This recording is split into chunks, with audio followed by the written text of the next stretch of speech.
Brother, alin ang truck mo? Yan po sir, yung naka-open po Nasaan yung... mga tao dito? andun po sir yung impounding. Halika.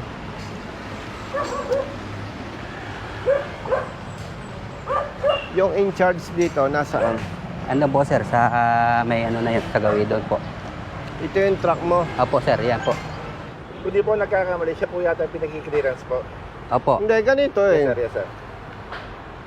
Brother, naka-record tayo, no? Apa, opo. Hindi naman ito personal eh. Yes sir, apa. No. Ito, tumawag sa aking opisina. Yes po. Okay. Yes po. Kung yung report sa'yo ay kontra, Yes po. magsalita ka. Apa, apa. Tumawag ito sa aming opisina. Ang kanyang truck na may kargang buhangin, tumirik sa may nagtahan. Apa. Okay. Ang enforcer ninyo, kumuha ng towing truck. Okay po. No? Opo sir. Inilipat. Apa. Mga gaano kalayo? Pagbaba lang po sa stoplight doon sir, andun po may ano sila inilipat. doon. Okay po. And nakita ko doon sa video, may truck, ELF, binawasan ang buhangin mo, ano? Opo sir. Ilang beses binawasan? Mga 4 siguro po sir, Apat o na 5. truckload, Yes, nung po. maliit na truck. Apa. Then, kinabukasan, tama, Opo. may dumating kayong mekaniko. Opo sir. Nagawa ninyo. Opo. Okay. Binalikan kayo ng MMDA, tapos iniskortan papunta dito. Yung MMD po sir, nakatalaga doon mismo Kaya kasi nga, may barak. Oo. Iniskortan kayo ng MMDA papunta dito. Hindi hinila, iminaneho mo. Opo. Brother, illegal impounding yun. Ah, sir, iano ko lang po yung report. Kasi po, hindi po nagkakamali, siya po yung pinag-clearance. Titingnan ko lang po sa ticket. Hindi, ang mali Yes doon, sir. hindi dapat inimpound. Kasi nung inimpound, nagawa na nila eh. Nagawa niyo na po. Opo sir. Oo. In-escort lang kami ng MMDA po sir, dito papunta rito. Saglit lang ba, sir? Makuha ko lang po yung report, sir. Sige nga. Tampalasan eh. Binantayan naman pala eh. Ilang beses kang tinikitan nung una? Obstruction? Bari po sir, dapat 2 obstruction saka isang binawi po nilang isang obstruction. Tinitikitan ng paulit-ulit, obstruction. Binawi. Binawi po yung isa. Ilan ang natira sa'yo? 2 po. 2 ticket. Ano yan? araw? Hindi, same day. Same day. Alam mo, brother Jerry, dapat wala namang may gustong tumirik ang sasakyan eh. Ngayon, siyempre, sa ngalan ng public service, responsibilidad ng MMDA na i-clear. No. Ang masama nito, hindi nila makayang hilahin, inilipat lang. No. Nilipat po sir. Pero nagtataka ako, nailipat nila ba't hindi pa idiniretso dito? Private ba yung towing truck? Mismo po sir, truck ng MMDA mismo sir, yung malaking tingnan truck. mo. Pinagtataka ko, bakit inilipat lang? Samantalang kung ginawa nila ang tamang trabaho, dinala dito, ay hindi tayo makikialam Opo. Kasi dahil tama yun eh. pagka-impound. Opo. Ang problema, yung truck nila, inilipat lang, Brother Matt, no? Tapos, kinabukasan, nung nagawa na, Saka po, in-escort. ikinuman, imaneho mo, In-escort na siya. iniskortan ka papunta dito, Punta lang no? dito po sir. O di illegal impounding. Yung isa pang tanong doon, yung buhangin na kinuha sa kanya, saan na napunta? Yun nga.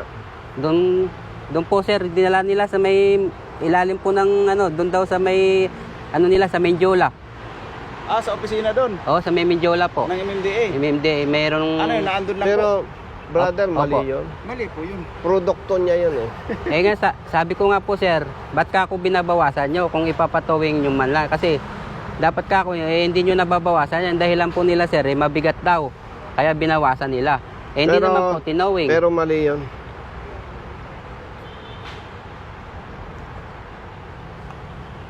Tapos tingnan mo, Brother Jerry, nag-i-impound sila ng mga sasakyan,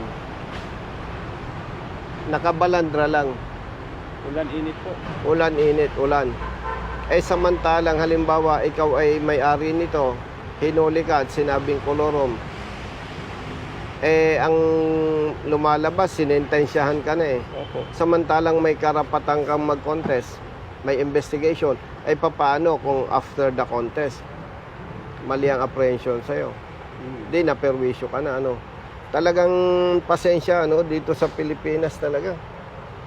Parang wala yung public service eh. Malaki ang problema natin. Nalilimutan na yung tunay na public service. No? Katulad niyan, pinagmulta na halimbawa ikaw, impound pa yung sasakyan. Oo. Kung hindi ako nagkakamali, 3 months. 3 months po yung ano. Ibig sabihin, pinagmulta ka na, pinarusahan ka pa. Papaanong parusa? Yung pinakakaingat-ingatan mo sa sasakyan, di ba? Tubos na po, sir.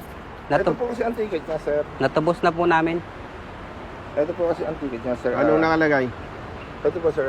Ito po ang plaka niya, CH5311. O, anong nakalagay? Ito po ang nakalagay, sir. As per advice, 300 base. Secure clearance from office of the chairman before release, sir. Alam mo, pasensya na ha. Yes, sir, po. Ang ikinakabuhisit ko dyan, paanong clearance, mali nga yung pagka-impound. Pasensya na, ako nagagalit ha, hindi sa iyo. Yes, sir. Perwisyo eh. Yeah. Ako naman, sir, bilang ano. Hindi, alam ko. Wala ka naman sa posisyon para magdesisyon eh. Opo. Ang questionable dyan, isang linggo na kayong walang hanap buhay. Opo, sir. Eh, sir. Attorney. Yes. Nandito ako sa impounding ninyo sa Pasay. HK? Yes, bakit? Sino ba ang supervisor ninyo dito sa pag-i-impound ng sasakyan? Nasa ano siya? Tumana. Alam mo partner, Yes, ano yan? ikukwento ko lang sa iyo at ito naman iimbestigahan mo eh. Kawalang ya naman ng tao natin. Alam mo kung bakit? May truck na tumirik sa Nagtahan. Huwebes last week. May kargang buhangin.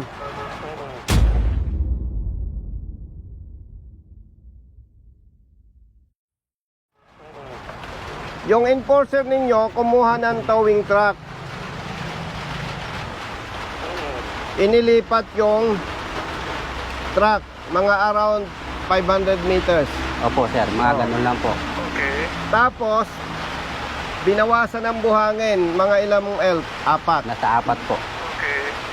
Then, kinabukasan, nung magawa na yung truck, inescortan itong driver, inimpound ang truck. Hindi hinila, minaneho ng driver.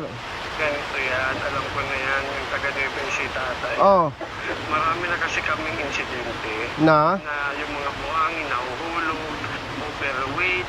Tapos, ang problema dyan, ilang araw na, more than 24 hours, ang sabi, i-rescue, alam mo kung saan siya na malapit sa Malacanang. Kaya kami... Kapatid, Oo. Kaya kami Kapatid. talaga, ang gusto ni Chairman, tinuruan ng leksyon yun. Paulit-ulit na lang yan.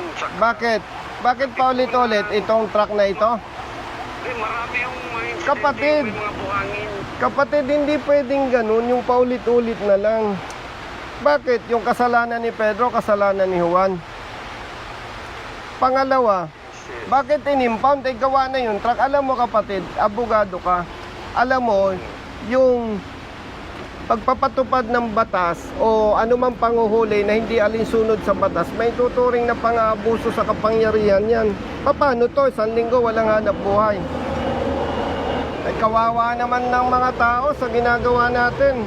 Anyway, meron ka namang superior eh, pero kawalang yan naman ito, brother. Kasi boss, ilang beses na yan, hindi lang yan ang unang pangyayari. Brother, yung sabi mong paulit-ulit, mali yun. Bakit? Yung kasalanan ni Pedro, kasalanan din ni Juan. Tapos yung kasalanan ni Alex, kasalanan din ni Juan. Walang yan naman. Huwag tayong ganun.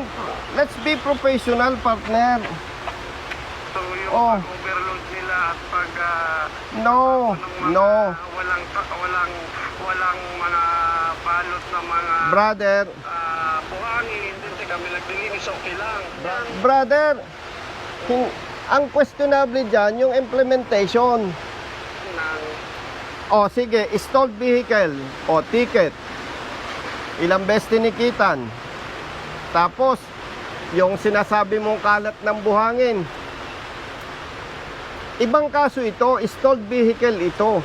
kaya nga namin binawasan ng buhangin para maalis namin kaagad. Yes, pero Malacanang kasi nakakaabala ng traffic more than 24 hours. Ang sabi ng may-ari, i-rescue. Okay, brother, excuse me. Yes. Sabihin mo kung mali ako. Obligasyon ng MMDA na i-remove yung stalled vehicle, di ba? Problema sa stored vehicle na yan, huwag nag-loaded. Okay. Tingnan mo. Lawyer ka naman. Di ba nagbawas kayo? Tapos nung nabawasan ninyo, nung kinabukasan na nagawa na yung truck, Ang abusado. kapatid, responsibility ninyong i-clear, itowing.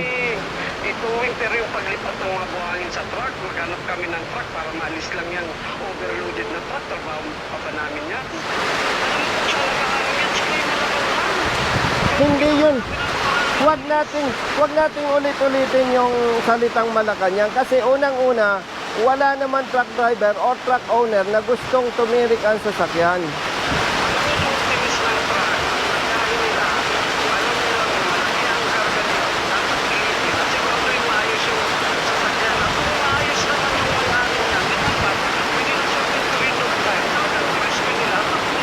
Lunes papabalik-balik itong driver.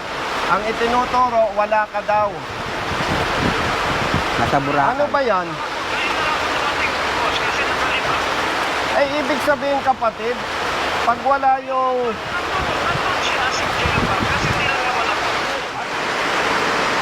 malakas ang ulan dito, no? Kaya medyo malakas ang salita ko. Pakituruan nyo yung tao nyo. Ilang beses nang nangyari yan. Nung panahon pa ni Colonel Lipana. Pag wala siya, hindi na umusad ang opisina. Tapos ilang araw kang wala, officially. Hindi na makapag-clearance itong kawaawang truck driver. Ang sinasabi, wala ka. Kaya hindi makapag-issue ng clearance.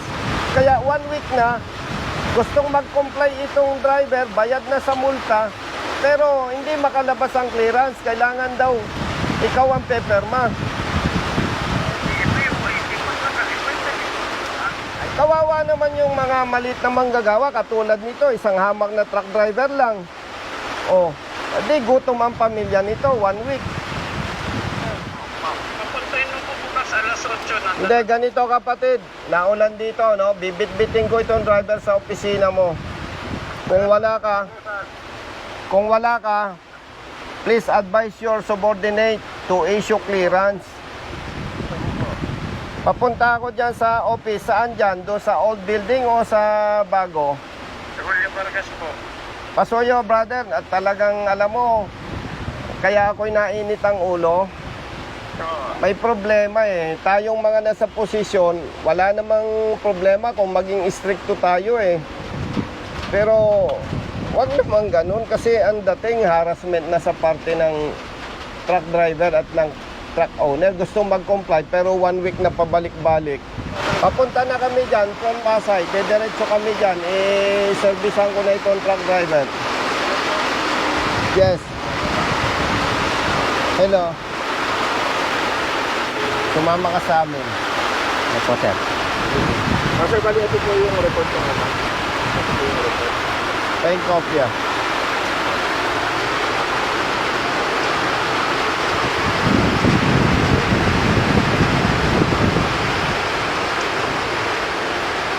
Kawawa ang mga tao. Yung mahihirap. Kung ito, anak ni Governor, matagal nang na-release yung truck niya. Oh. Oh, di ba? Kung ang may-ari ng truck ay governor o congressman, sigurado na i-release na yan. Yung araw din na yon.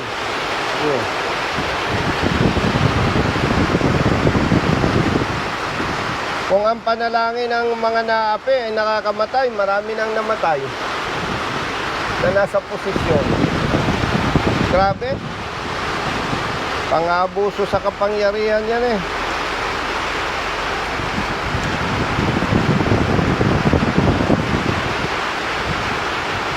Sabihin ko sa MMDA, kukuha ko ng towing truck, i-accredit nila, no? No? Di ba? Kukuha ko ng malaking truck. Hindi kaya kung di. Hindi nila kaya.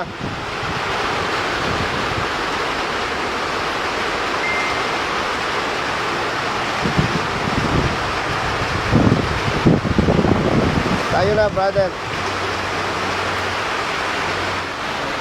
Let's go. Brother, daram ng payong.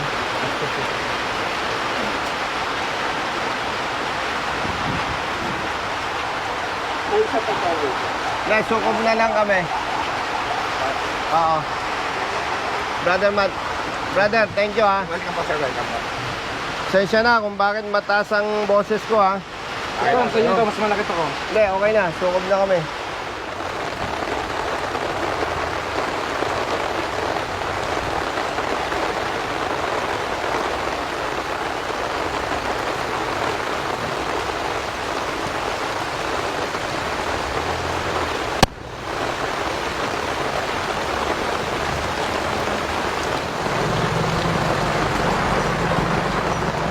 Nakalagpas po dyan yun sir sa siding, mga ganyan po. Ayan ngayon, Saka wala. may trapal eh. May trapal eh. Paano mananabog yung buhangin? Eh, Diba? kaya nga po sir, sinasabi ko sa kanila, bakit nyo binabawasan yan? Eh, hindi nyo Brother naman... Matt, paano mananabog ang buhangin? May trapal. Kaya nga po.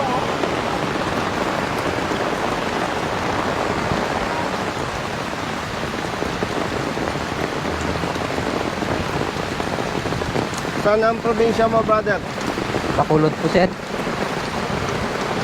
Bacolod. Opo sir. Awa-awa kayo. Eh, gutom na sir, pamilya sir. Eh, isang linggo na ngayon sir eh. Ala namang kita po sir eh.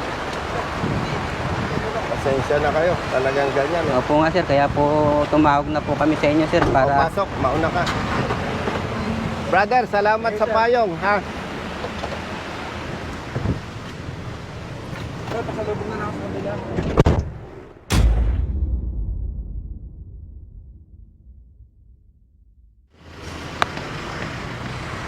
Okay na to sir, may ilaw.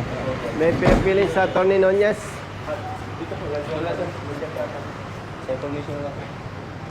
Sinong nandyan? Si chairman po nandyan pa rin. Hindi, kay attorney ano. Anong floor si attorney, ano yan, Lian? 15 po. 15. May kukunin Yes, kaming boss. clearance. Thank you. Let's go.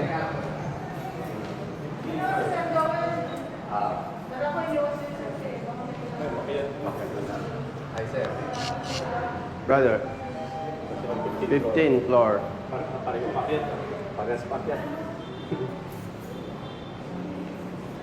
Thank you. Thank you.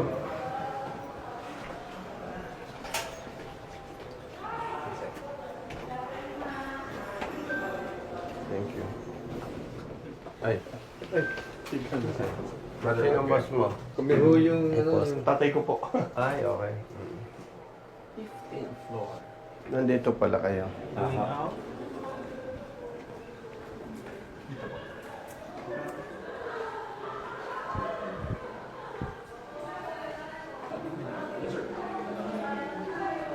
Good evening. May pinagbilin si Atty. Saan, sir? Yung sa... yung sa clearance. Ay, okay na, sir. Sinong next? Nalagyan na. Yan! Sinong next Ito na, in sir. line? Sinong next in? Opo, doon na po yan na. Sinong Kausap next ko in sa line si- kayo? Ay, secretary lang po, sir. Sino si Atty. Lian? Si Attorney Dayan po. Dayan. Yes po, head po siya ng Nasaan siya? deputation. Nakauwi na, sir. Hmm. Pakisabi sa mga kasama nyo, hindi pwede yun. Ano po yun, sir? Malang yan naman, oh, yung public service, wala eh. Kinailangan ko pang makialam eh. Ano ito? Nasaan yung release na nakalagay dyan? Ayun, nasa kanya po lahat. Nasa ito lang po yung Hindi po, yung envelope po, lahat po. Pati Ito, po yung please release clearance. that important truck with plate Yan na po yung number. ipapakita niya. Tapos natawagan na rin po yung sa towing, sa impounding. Sige. Yung head po no na i-ano na po. Thank you, ha? Thank you. Sige po, sir. Ano kayo, overtime? Or 24 oras kayo? Hanggang 7 lang, sir. Kasi Okay. di ba po 7 to 4 lang yung office ko. Kaya lang kailangan may mag-extend para po ko na may darating. Okay. May mag-assist po. Okay, thank you. Thank you rin po. Let's go. Ba't ka pinababalik? Malisan daw ko si Atty. Tinabagan ko. Ayaw ko kami binyan, kanina pa ho kami rito. Kanina pa ho kami alas 10. Ayaw ko. Kung nakakamatay ang panalangin, marami nang dito. Grabe ho. Pangatlong balik na ho namin. Friday nandito na ho kami. Monday nandito. Abuso yan eh. Alam mo bakit? Tumirik yung truck. No? Sabi, dapat daw, siguraduhin mong okay ang truck. Sino si Raulong businessman at driver gusto na tumirik ang truck? Tama po. Pangalawa, hindi kaya nung towing truck nila. Ay, trabaho nila yun eh. Tapos, dapat daw, gawan nyo ng paraang ma-pull out. Magawa ho. Di, mag-resign na sila sa trabaho. Di ba? Oo. Let's go. Alam mo, hindi naman ako nagyayabang ha. Kung ako nasa posisyon, hindi lalampas ng 3 months. Mariresolve ko yung problema. Kukuha ko ng tow truck, malaking truck. Di ba? Binawasan ng buhangin yung truck nyo dahil hindi raw kaya. Mali yun. Wala yun sa SOP. Tapos hinila.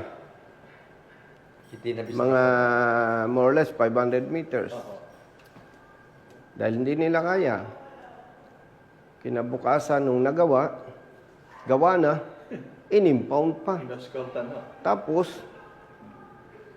pabalik-balik yung driver nyo para sa sinasabing clearance, wala daw yung peperma. Wala kang pipirma. Yun yung mali eh. Dapat pag ikaw ang boss, pag umalis ka, bigyan mo ng authority kahit yung janitor mo. Bigban sabihin, pag wala ka, hindi nagagalaw opisina mo. Walang public service doon. Yan ang problema eh. Maraming matatalino, hindi ginagamit ang talino. Ang public service, simple. Una, may palisiya, may ordinansa, may guidelines, ipatupad mo ng tama sa pinakamabilis na pamamaraan. Magawa mo lang yon, mabuting public servant ka na. Hindi mo kailangan magpamerienda, magpakape, yung tamang trabaho lang. Isipin mo, 1 linggo na pala. Napilitan pa akong makialam. Buti nga ho, natulungan nyo kami. Kung hindi ho, pababalik-balikin na naman ho kami. Ngayon, pag hindi ginagawa ang tama, kahit malinis kang mag-isip, mag-iisip ka, gusto suhol. Sabi, marami daw truck na nagsasabog-sabog ang buhangin. Ay kung totoo man yun, wala kayong kasalanan. Kung kasalanan ni Pedro, ni Juan, hindi kasalanan ni kung sino man yan. Anyway, sabi ko nga, kung namamatay ang panalangin, marami nang hindi bale, charge to experience. At wala namang permanente sa mundo.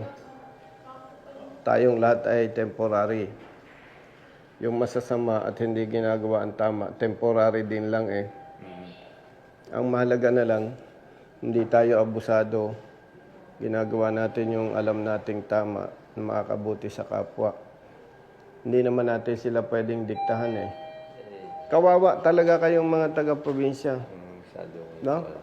Nakita nyo yung problema? Grabe po. Ako, honestly, kuya, hindi ko plananong pumasok sa politika. Napilitan lang ako Kasi nung nag-retire ako, wag na daw ako makialam dahil retired na ako. Ibig sabihin pala, kahit mali ang ginagawa ng iba, dahil retired na lang ako, wala akong pakialam. Oh.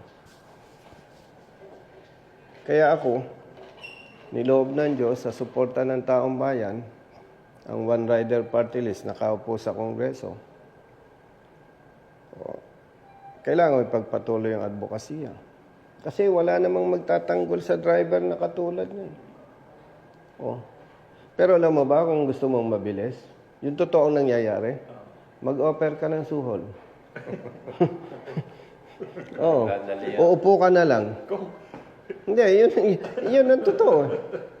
Kung ikaw ay corrupt, simple lang. Boss, ano bang maganda dyan? Tulungan niyo na kami at kami nang bahala. O sige sir, upo lang kayo dyan. Tatakbo ang papel. I-deliver sa'yo. Pero, maglalagay ka. Hindi pwede yun. Kung hindi kayang gumawa ng tamang serbisyo, mag-resign na lang. Diba? Anyway, lahat naman may hangganan eh. Hindi lahat ng bagay permanente. Diba?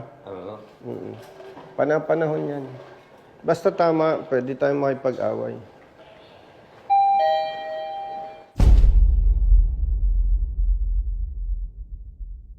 Pangalawang beses yun na kami natulungan. Yung una, yung timbangan doon sa Saragossa, pinuntahan ni Kong Pasitas. Sa Saragossa? Dalawang timbangan. Isa sa... Yun naman timbangan dyan sa NLEX. Sa North. Ako rin tumawag doon. Yung timbangan naman sa North, pag tinimbang, overload raw.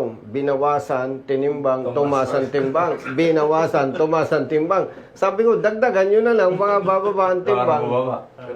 Tapos, technically, napatunayan natin, defective ang timbang. Kinausap ko si Secretary Bunuan ng DPWH. Maganda naman, inaksyonan agad. Pati NLEX, inaksyonan agad. Brothers, thank you ha. Halika. Para may background. Papakita ko kay Sergio. Rick, Chris. Halika. Makapakita sa Nueva Ecija Truckers Association.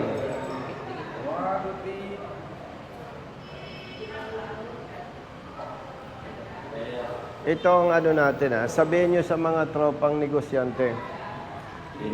Pag may problema, huwag mag-o-offer ng suhol, patigasan. Maraming salamat po ako. Asa sasakyan nyo? Ay, meron na po.